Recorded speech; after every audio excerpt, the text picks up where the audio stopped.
عن أبي سعيد الخدري رضي الله تعالى عنه قال كان رسول الله صلى الله عليه وسلم يخرج يوم الفطر والأضحى إلى المصلى وأول شيء يبدأ به الصلاة ثم ينصرف فيقوم مقابل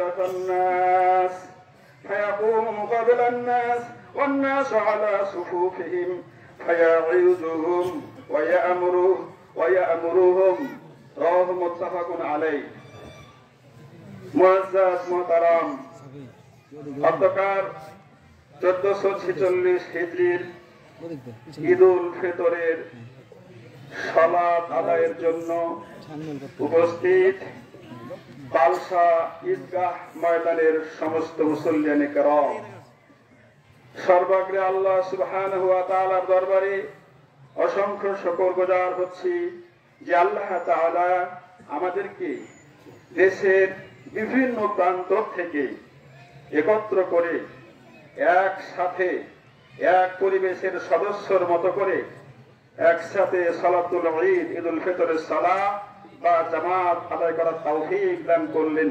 এজন্য মহিয়ান মাহবুবের দরবারে অন্তরের অন্তঃস্থল থেকে সকলে শুকরিয়া আদা করে নিচ্ছি, পড়ছি আলহামদুলিল্লাহ। অতঃপর সর্বকালের সর্বযুগের সর্বশ্রেষ্ঠ মহান নেতার প্রতি দান দান হারা রক্ত ঝরা এতিম নবী বিশ্ব নবী জনাবে মুহাম্মদুর রাসূলুল্লাহ এবং তার আলে আহলের প্রতি সাহাবা আজমাইনদের প্রতি অনুসৃত ব্যক্তিবর্গের প্রতি বর্ষিত দুরূদ ও সালাম সেই লক্ষ্যে সমস্বরে সবাই করছি সাল্লাল্লাহু আলাইহি ওয়াসাল্লাম। মুআজ্জাজ হাজিরিন, অতঃপর আল্লাহ তাবারাকা ওয়া তাআলার দরবারে সারা পৃথিবী থেকে চিরবিদায় গ্রহণ করে চলে যাওয়া সমস্ত মুসলমান নর নারীর জন্য দোয়া, আল্লাহ তাআলা তাদেরকে যেন বারজাকি জিন্দেগিতে কিয়ামত পর্যন্ত শান্তির ঘুম নসিব করে দেন, এই কামনা বলি আল্লাহুম্মা আমিন। অতঃপর সারা পৃথিবীর জীবিত মুসলমান নর নারীর জন্য প্রার্থনা, আল্লাহ তাআলা যাদেরকে যে অবস্থায় পৃথিবীর যে প্রান্তেই রেখেছেন সমস্ত মুসলমানকে ঈমানি প্রতিকূল পরিবেশের মধ্য দিয়ে শরীরের সুস্থতা নসিব করে জালেমের জুলুম নিপীড়নের স্টিম রোলার থেকে মাহফুজ করে আল্লাহ তাআলা আমালে সালেহ সৎ আমল আঞ্জাম দেওয়ার মধ্য দিয়ে এবং পরিশেষে তাওহীদের কালেমা তাওহীদের স্বীকৃতি লা ইলাহা ইল্লাল্লাহ জবানের শেষ স্বীকৃতি হিসাবে ইন্তিকাল করান, এই তৌফিক কামনায় সবাই বলি অন্তরস্থল থেকে আল্লাহুম্মা আমিন। মুআজ্জাজ হাজিরিন, আজকে 1446 হিজরির ঈদুল ফিতরের খুতবায় আমি আপনাদের খিদমতে কোরআনুল কারীমের 30 পারার অন্তর্গত 87 নম্বর সূরা আ'লা এর 14, 15 এবং 14, 15, 16, 17 এই চারটি আয়াতে কারিমা তেলাওয়াত করেছি। ইনশাআল্লাহ তাআলা তেলাওয়াতকৃত আয়াতকে সামনে রেখে এবং একটি হাদিস পাঠ করেছি। আমার মনে হয় হাদিসটা আগে ভাগে বলা খুবই জরুরি। তো যাই হোক, আগে সার কথা আমি তেলাওয়াতের অর্থটা খুব সার সংক্ষেপ অর্থটা করে নিচ্ছি, যদি আমরা জানি শুধু স্মরণ করার জন্য বলি। আল্লাহ রাব্বুল আলামিন বলছেন, قد أفلح من تزكى, তারা পরিত্রাণ পেয়ে গেল যারা নিজেদেরকে পরিশুদ্ধ করে নিল, পরিষ্কার করে নিল। কি থেকে? গুনাহ খাতা থেকে। যে সকল বিষয়াবলী একটা ইমানদারের ইমানকে ধ্বংস করে দেয়, আল্লাহর কুফরি কালামে ডুবাইয়া দেয়, আল্লাহর নিষিদ্ধ কাজে ডুবাইয়া দেয়, আল্লাহর নবী রাসূল করিম সাল্লাল্লাহু আলাইহি ওয়াসাল্লামের জীবন আদর্শ থেকে ছিটকায়া দেয়, এই সমস্ত বিষয়াবলী থেকে যে নিজেকে পরিশুদ্ধ করে নিতে পারলো সেই পরিত্রাণ পেয়ে গেল। জবান খুলে বলুন সুবহানাল্লাহ, আল্লাহু আকবার, আল্লাহু আকবার, লা ইলাহা ইল্লাল্লাহ, ওয়াল্লাহু আকবার, আল্লাহু আকবার, ওয়ালিল্লাহিল হামদ।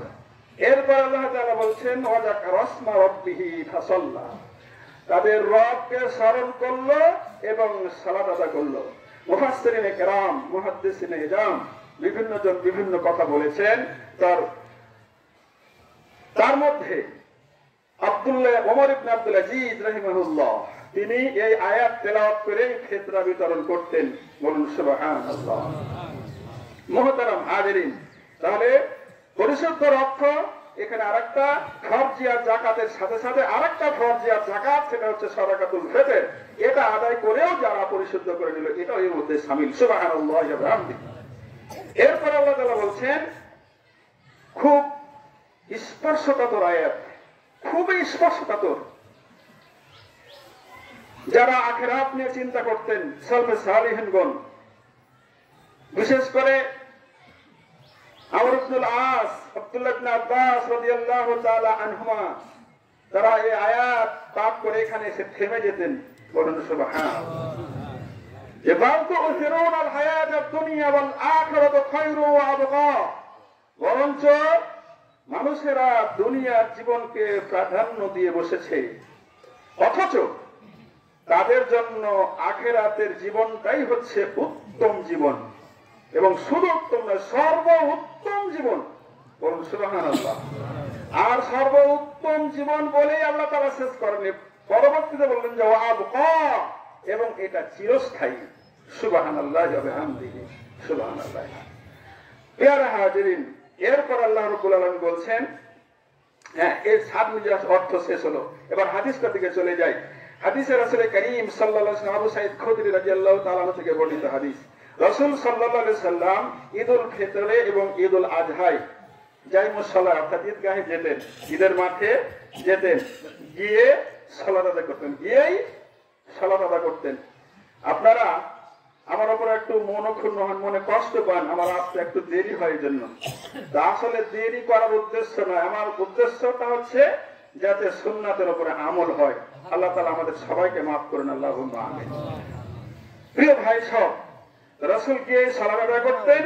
এরপরে লোকজনের সামনে, যেমন আমি দাঁড়িয়েছি, সেই রাসূলের সুন্নাতকে সামনে রেখে দাঁড়িয়েছি। সুবহানাল্লাহ। রাসূল লোকদের দিকে মুখ করে ফিরে দাঁড়িয়ে যেতেন, দাঁড়িয়ে খুতবা দিতেন। তখন লোকেরা তাদের সারিতে, আপনারা বসে আছেন, আলহামদুলিল্লাহ সুন্দরভাবে বসে আছেন, এইভাবে করে সাহাবায়ে কেরাম বসে থাকতেন। জবান খুলে বলুন সুবহানাল্লাহ। রাসূল সাল্লাল্লাহু আলাইহি সাল্লাম উপদেশ দিতেন এবং নসিহত করতেন। সুবহানাল্লাহ ওয়া বিহামদিহি। সুবহানাল্লাহিল আযীম। সেই সুন্নাতের উপরে সবকিছু আমল বলা হবে, করা হবে ইনশাআল্লাহ। তবে আমি মানসিকভাবে অত্যন্ত কষ্ট পাচ্ছি এবং বিচলিত হচ্ছি, এবং অন্তরাত্মাটা যেন আমার ছটফট করছে। যদি আমরা এই ঈদগার পেছন দিকে জায়গার ব্যবস্থা করে একসাথে জামাতের ব্যবস্থাটা হতো, তাহলে বড়ই আমরা সৌভাগ্যবান হতাম। কারণ কোন মুহাদ্দিসিনে কেরাম আবার বলছেন, এক ঈদের মাঠে দুটা জামাত করা, তিনটা জামাত করা, চারটা পাঁচটা জামাত করা, এটা সুন্নাতের আমল নয়। আল্লাহ মাফ করুন, আল্লাহুম্মা আমিন। প্রিয় হাজিরিন, তাহলে চলুন আমি যে আয়াত তেলাওয়াত করেছি সূরাতুল আলার পরিশুদ্ধর ব্যাপারে, যে যারা নিজেদেরকে পরিশুদ্ধ করে নিল, এই ব্যাপারে কিছু কথা। আজকে ঈদুল ফিতরের দিন, আজকের খুশিটা কেন আমরা জানি। কেন? রোজা ভাঙার জন্য। লিসাইমে ফারহাতান, রাসূল বলেছেন রোজাদারের জন্য দুটা খুশির বিষয়, একটা ফারহাতুন ইনদা ফিতরিহি, একটা হচ্ছে রোজা ভাঙার সময়, অর্থাৎ আজকের দিন, অথবা ইফতার করার সময়, দুটাই যুক্ত। এবং ওয়া ইনদা লিকাই রাব্বিহি, তাদের রবের সাথে সাক্ষাতের জন্য। কি ব্যাপার, লোকগুলো উঠতে লাগলো কেন? বুঝি না, এখানে নিষেধ করার কোনো কিছু নাই। কিন্তু আজকে একই পরিবারের মতো বাংলাদেশের বিভিন্ন প্রান্ত থেকে, এমনকি প্রবাস জীবন থেকে অনেক ভাই এসেছেন, ঠিক কিনা? এত পেছন দিকে ছাড় পোকা লাগে কেন আমাদের? বুঝে আসে না। কথা খুবই গুরুত্বপূর্ণ কথা আছে, এ কথা আশা করি শুনে যাবেন। তবে টয়লেটের ব্রেক নিয়ে তো বসে থাকা যাবে না, ঠিক কিনা? যদি এরকম কিছু হয় তাহলে যাবেন, খোলা পাওয়া। তাছাড়া এমনি আড্ডা ঠোকার জন্য কেউ আশা করে উঠবেন না, ইনশাআল্লাহ। সম্মানিত উপস্থিতি, এই পরিশুদ্ধের ব্যাপারটা আমাদের অন্তঃকরণকে বিভিন্ন অপকর্ম, শয়তানি ওয়াসওয়াসা কলুষিত করে ফেলেছে। যা সামনে আমি একটা হাদিস নিয়ে এসেছি আপনাদের জন্য, হাদিসটা আগে একটু বলি। عن أبي هريرة رضي الله تعالى عنه قال أن رسول الله صلى الله عليه وسلم قال إياكم والجن فإن الجن أكذب الحديث ولا تجسسوا ولا تنافسوا ولا تدابروا ولا تحاسدوا ولا تباغضوا وكونوا عباد الله إخوانا। মুআজ্জাজ হাজিরিন, এটা ইমাম বুখারী রাহিমাহুল্লাহর সহিহ সংকলন আল আদাবুল মুফরাদের 1304 নম্বর হাদিস। রাসূল সাল্লাল্লাহু আলাইহি ওয়াসাল্লাম বললেন, আবু হুরায়রা রাদিয়াল্লাহু তাআলা থেকে বর্ণিত হাদিস খানা, রাসূল বললেন, ওয়ালা তাজাসসু ইয়াকুম আজ-জান, তোমরা কুধারণা করা থেকে বেঁচে থাকবে। কি ধারণা? কুধারণা, খারাপ ধারণা। বলেন সুবহানাল্লাহ। মানুষের আমরা খুব খারাপ ধারণা করতে খুব পটু। জানো লোকটা খুব খারাপ, আরে সুদের কারবার করে, জানো লোকটা খালি মুনাফিকি করে, চগলখড়ি করে, এইরকম করে আমরা কি করি? ধারণা করি, ঠিক কিনা? রাসূল এই ধারণা করতে নিষেধ করেছেন। আমরা এই ধারণা থেকে বেঁচে থাকতে পারলে পরিশুদ্ধ করতে পারবো ইনশাআল্লাহ। এরপরে রাসূল সাল্লাল্লাহু আলাইহি ওয়াসাল্লাম বলছেন, ওয়ালা তাহাসাদু, আর তোমরা একে অপরের থেকে হিংসা করা থেকে বেঁচে থাকবে। হিংসা আছে না আমাদের? বিশ্বকবি, কবি সম্রাট আল্লামা ইকবাল রাহিমাহুল্লাহ বলেছেন, তুম হো আপস মে গজবনাক ও আপস মে রহিম, তুম খতা কর ওয়া খতাবে ও খতা পোশ ওয়া করিম, চাহতে সব হে কেউ হো যে সুরাইয়া পে মুকিম, पहले वैसा कोई पैदा तू करे कल्ब सलीम। মুআজ্জাজ হাজিরিন, বিশ্বকবি আল্লামা ইকবাল রাহিমাহুল্লাহ বলছেন, তোমরা সবাই হিংসা কাতর, তাহাদের ছিল উদার মন। অর্থাৎ সাহাবায়ে কেরাম রিজওয়ানুল্লাহি তাআলা আজমাইন, তাবেঈন, তবে তাবেঈন, সালফে সালেহিন, বুজুর্গানে দিন, তারা ছিল উদার। তোমরা সবাই হিংসা কাতর, তাহাদের ছিল উদার মন। ঢাকিত তাহারা এর ওর আয়েব, তোমরা করিছ অন্বেষণ। তারা দোষ ত্রুটি ঢেকে নিত, আর আমরা খালি তালাশ করি, আরে কি দোষ আছে, পোকা মেরে দাও, ঠিক কিনা? নাউযুবিল্লাহ মিন যালিক।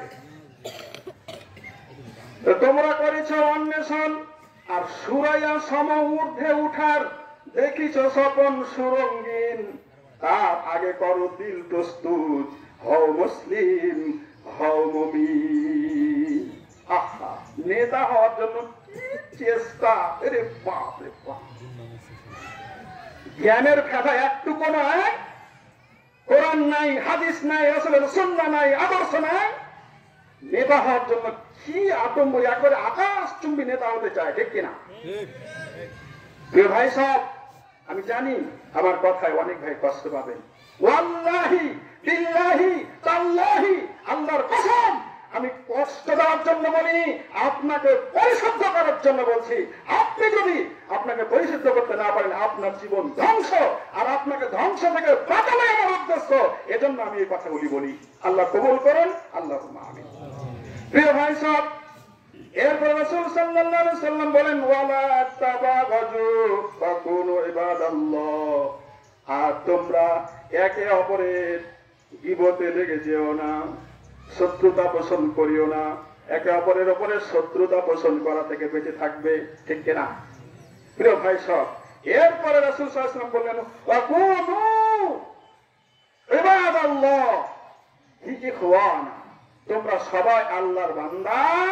আল্লাহর ইবাদতের ক্ষেত্রে যেহেতু সবাই তোমরা আল্লাহর বান্দা, সেহেতু তোমরা সবাই ভাই ভাই হয়ে যাও। বলুন সুবহানাল্লাহি ওয়া বিহামদিহি সুবহানাল্লাহিল আযীম। প্রিয় ভাই সব, সামনে আর একটা জামাতের জন্য যেন এলোমেলো হয়ে যায়, কিন্তু খুবই গুরুত্বপূর্ণ। আমি কয়েকদিন যাবত খুব গবেষণা করে পড়ে আপনাদের জন্য আয়াতগুলো হাদিসগুলো নিয়ে এসেছি। চলুন আল্লাহ তাআলা কি বলছেন ধারণার ব্যাপারে।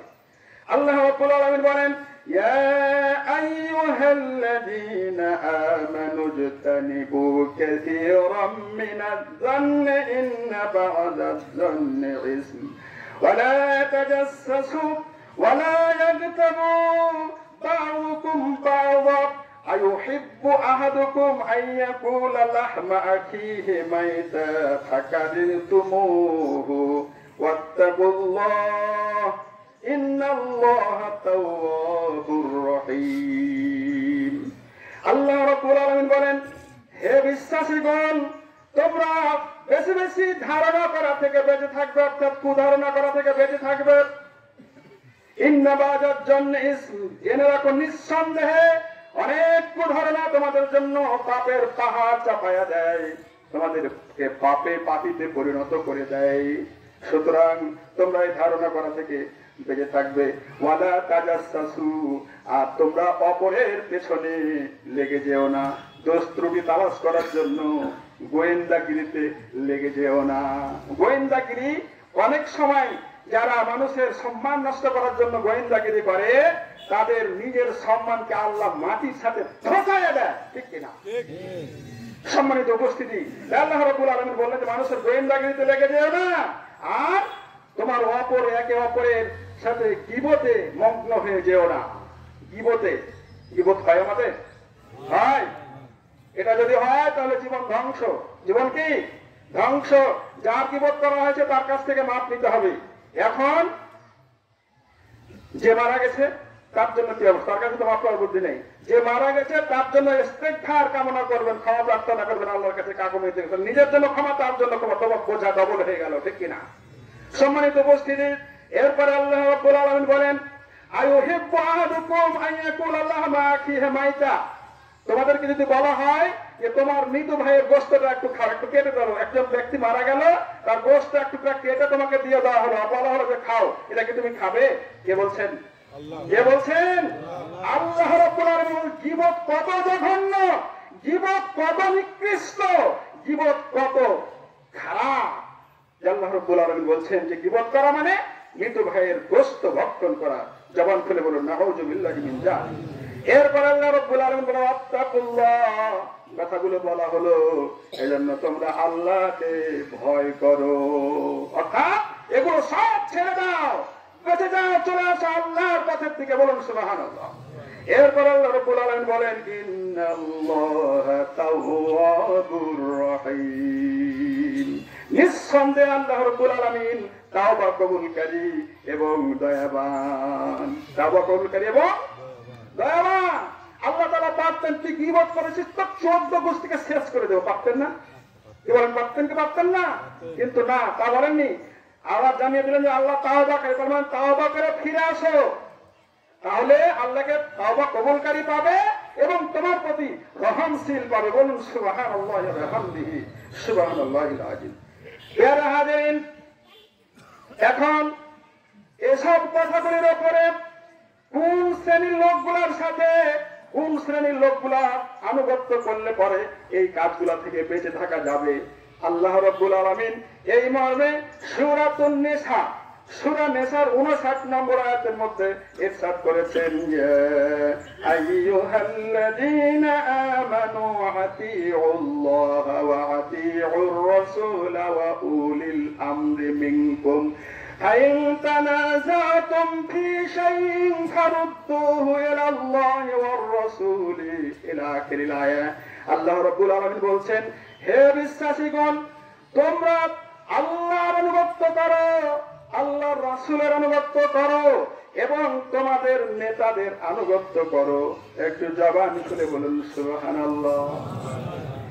আল্লাহ আতিউল্লাহ ওয়া আতিউর রাসূল, এরপরে ওয়া উলিল আমরি মিনকুম, এখানে নেতার সময় কিন্তু আতিও শব্দ আল্লাহ ব্যবহার করেননি, আতিও নিয়ে আসেন, শুধু ওয়াও নিয়ে আসছেন।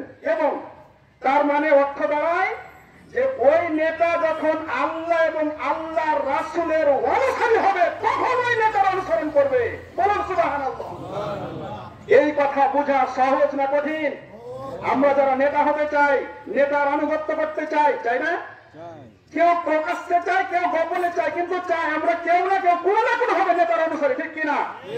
এখন কোন নেতার অনুসরণ করবেন, এটা আল্লাহ তাআলার ঘোষণা অনুযায়ী কোন নেতার করবেন, কার ভিতরে কোরআন আছে কার ভিতরে নাই, এটা আপনার চোখ আল্লাহ দিয়েছে আপনাকে এই জন্য দেখার জন্য, ঠিক কিনা? আপনি এটা দেখবেন না, আপনি শয়তানের পশ্চিম করা চিন্তা ভাবনা নিয়ে নেতা নির্বাচন করবেন, একেবারে হুড় করে জাহান্নামে চলে যাবেন, কোনো সন্দেহ নাই, ঠিক কিনা? কারণ আল্লাহ রাব্বুল আলামিন বলেন, ইয়াওমা নাদউ কুল্লু উনাসিন বিইমামিহিম, সূরা বনী ইসরাঈল এর ৭১ নম্বর আয়াতের মধ্যে আল্লাহ তাআলা জানায় দিলেন, তোমাদেরকে তোমাদের প্রত্যেককে তোমাদের নেতা সহ ডাক দেওয়া হবে। বলুন সুবহানাল্লাহ। প্রিয় ভাই সব, এইভাবে আনুগত্য করলে, ওই শ্রেণীর লোকগুলোর আনুগত্য করলে এর বদলা কি পাবো? কোরআনকে জিজ্ঞাসা করেন এর বদলাটা কি? কোরআনের বদলার ব্যাপারে বলছেন,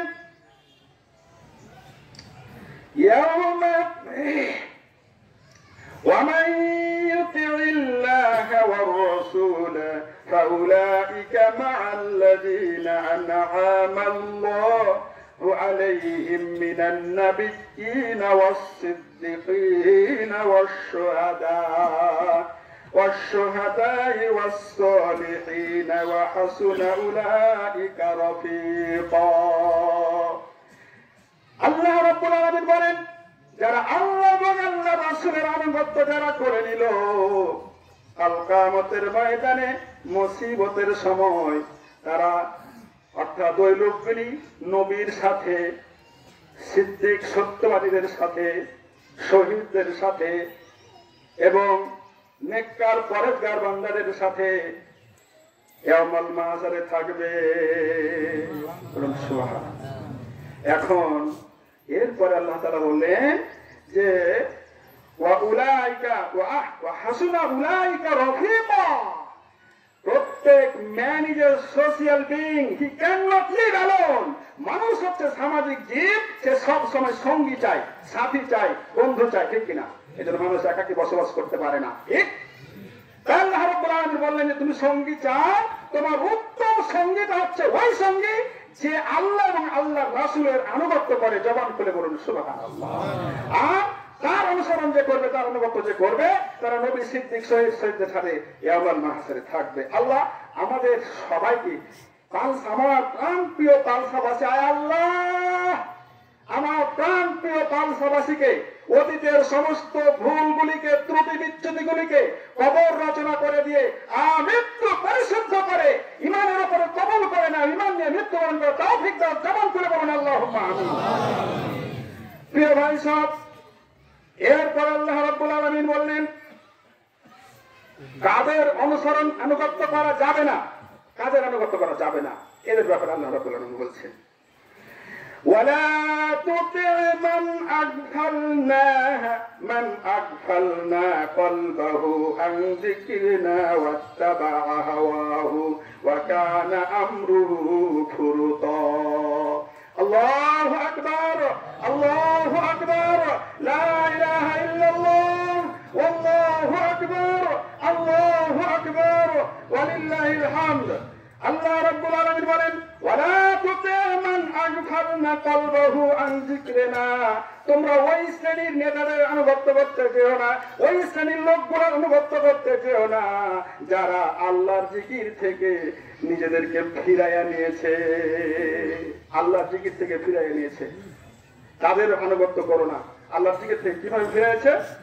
আল্লাহর জিকির থেকে কিভাবে ফিরাইছে দেখেন, আল্লাহ রাব্বুল আলামিন বলেন, লিল্লাহি মা ফিস সামাওয়াতি ওয়া মা ফিল আরদ, আকাশ এবং জমিনে যা কিছু আছে সব কার জন্য? আল্লাহর জন্য। কার? আল্লাহর। ইন্নাল্লাহা আলা কুল্লি শাইইন কাদির, আর নিঃসন্দেহে আল্লাহ রাব্বুল আলামিন সমস্ত কিছুর উপরে সর্বশক্তিমান। জবান করে বলুন সুবহানাল্লাহ। আল্লাহ শক্তিমান। আর আমার নেতারা, কোন নেতারা বলে কি যে মা দুর্গা এবার গজে চলে এসেছে, এই জন্য বাম্পার ফলন হয়েছে, বলুন ঠিক কিনা? একটু সবাই নাউজুবিল্লাহ বলেননি কি? আমার কথা মনে বুঝতে পারেননি? কষ্ট পাচ্ছেন? কষ্ট, এই কষ্ট পাওয়ার শিক্ষা সেদিন পাবেন, সেদিন এত আফসোস করবেন, আল্লাহ তাআলাই বলেছেন, সেদিন এত আফসোস করবেন যে হায় রে আফসোস, এই পালসার ইমামটা কেহা কেহা করে বলতো কথাগুলা জি, আহা হায় হায় হায় জি, কেন কথাগুলা মানিনি জি, কেনে মানিনি জি, এইভাবে করে আফসোস করবেন, সন্দেহ নাই। তবে হ্যাঁ, যদি এই কথা জানার পরে তাওবা করে ফিরে আসেন, আল্লাহ রাব্বুল আলামিন মাফ করার জন্য প্রস্তুত হয়ে আছেন, বলুন সুবহানাল্লাহ। রাসূল সাল্লাল্লাহু আলাইহি সাল্লাম বলেন, বান্দা যখন তাওবা করার জন্য শুধু দাঁড়ায়, কি করে দাঁড়ায়, আল্লাহ রাব্বুল আলামিন তখন বান্দাকে কবুল করার জন্য বান্দা থেকে হেঁটে চলে যায়, বলুন সুবহানাল্লাহ। আমার ভাইরা ও আমার প্রাণপ্রিয় পালসাবাসী, আমি যদি দেশি নয়, চেয়ারম্যান সাহেবের কাছে গেলেও একটা অনুমতি লাগে, এবং চেয়ারম্যান কাছে আপনাকে আমাকে যেতে হয়, চেয়ারম্যান কিন্তু উঠে আসে না, আছে ওসি সাহেব, এসপি সাহেব, ডিসি সাহেব, প্রাইম মিনিস্টার, রাষ্ট্রপতি, কেউ আসে না, এবং তাদের কাছে যেতে হয় বহু প্রটোকল ভাঙার পরে, ঠিক কিনা? আর আল্লাহ রাব্বুল আলামিন কত বড় দয়াবান, কত বড় মেহেরবান, আপনি খালি তাওবা করে নিয়ে তো দাঁড়িয়ে আছেন, আর আল্লাহ লুফে নেওয়ার জন্য আপনাদেরকে হেঁটে চলে যান, বলুন সুবহানাল্লাহ। শুধু তাই নয় আমার ভাইরা, আল্লাহ রাব্বুল আলামিন বলেন, ও বান্দারা, তোমরা পাহাড় সমান গুনাহ নিয়ে উপস্থিত হয়েছ, আকাশ ভর্তি জমিন ভর্তি গুনাহ নিয়ে হাজির হয়েছ, আমি আল্লাহ তোমাদের গুনার চাইতে অসংখ্য বেশি ক্ষমা নিয়ে উপস্থিত হয়ে যায়, বলুন সুবহানাল্লাহি ওয়া বিহামদিহি সুবহানাল্লাহিল আযীম। এরপরে এদিকে লক্ষ্য করে আল্লামা ইকবাল রাহিমাহুল্লাহ বলেন, হর হামেশা দেনে কো তৈয়ার হো,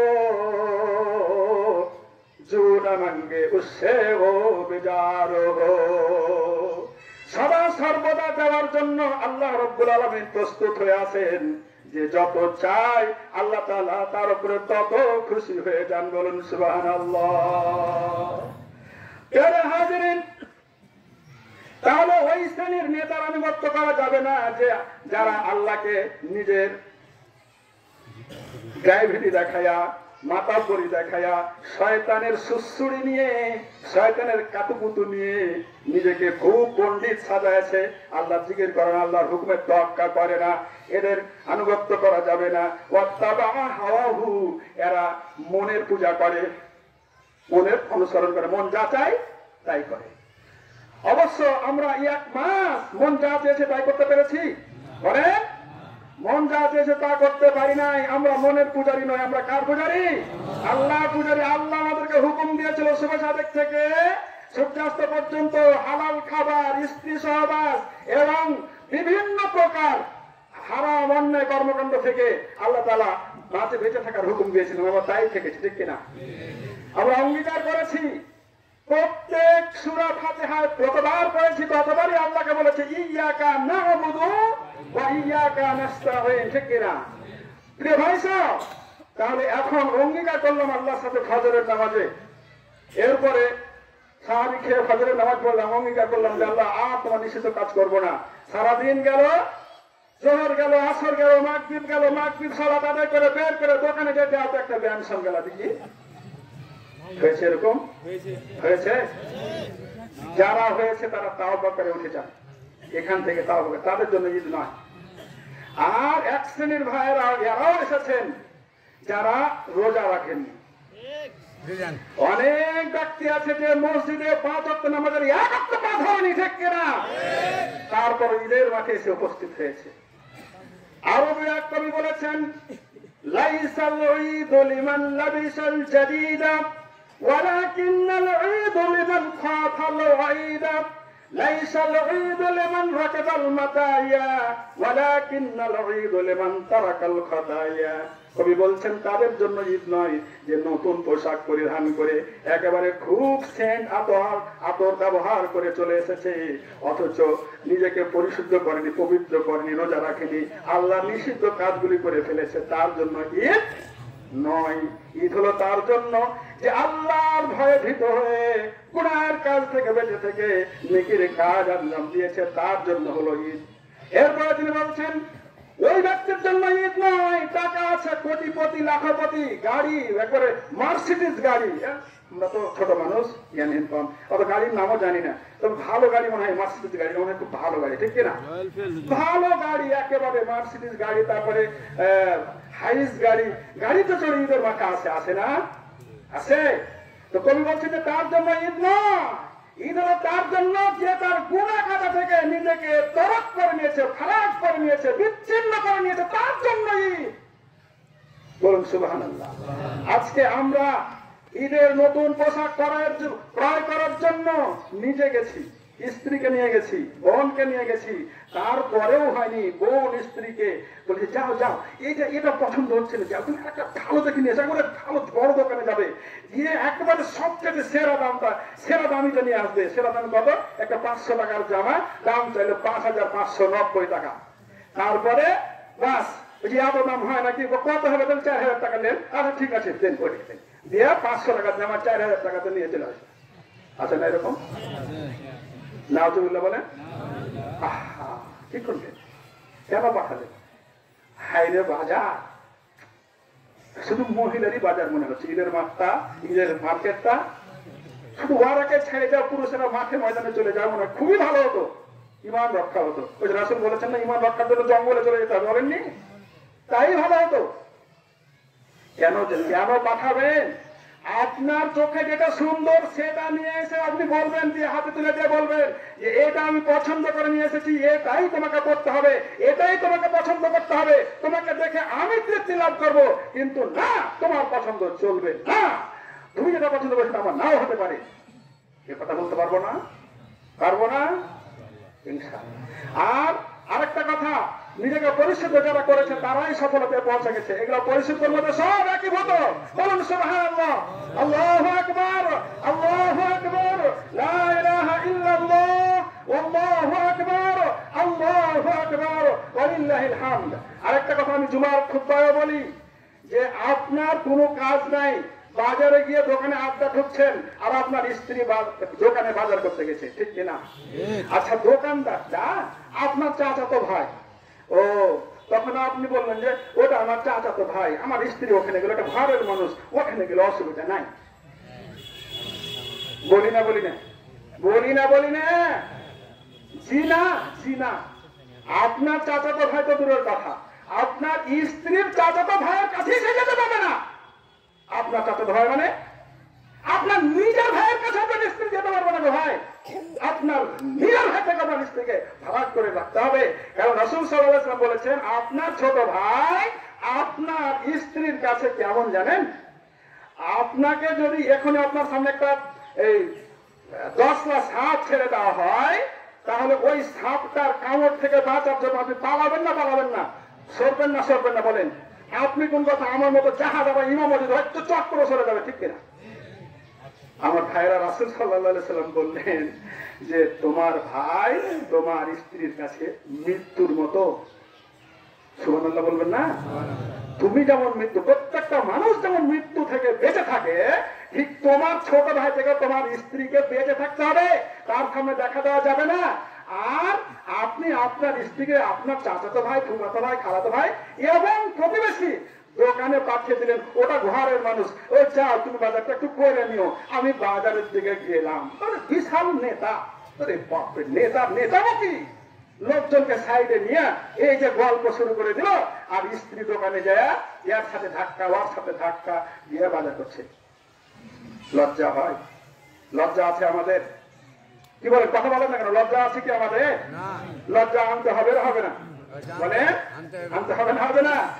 এগুলো থেকেই বাঁচতে হবে, এগুলো থেকে আমাকে পবিত্র হতে হবে। তাহলে ঈদ, তাহলে সিয়াম, তাহলে সালাত।